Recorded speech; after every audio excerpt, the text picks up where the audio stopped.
Schal, geboren op 3 oktober 1943 te Paramaribo.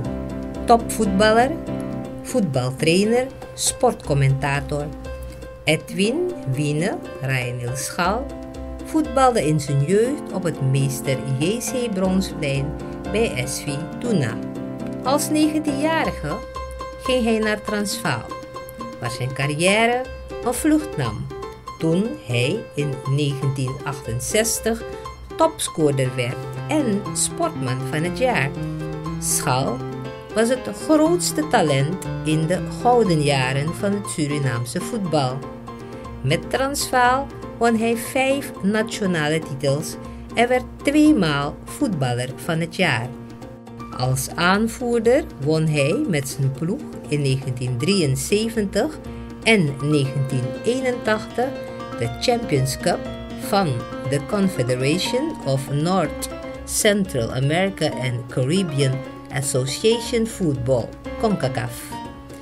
De briljante voetballer kreeg veel buitenlandse aanbiedingen, maar sloeg die af.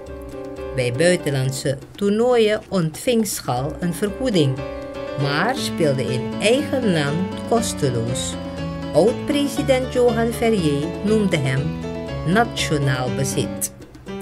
Van 1979 tot 1981 was Schal trainer van Transvaal en tot 1989 van vrouwenvoetbalvereniging Umasoso, waarvan hij medeoprichter was. Vanaf 1998 is hij sportcommentator.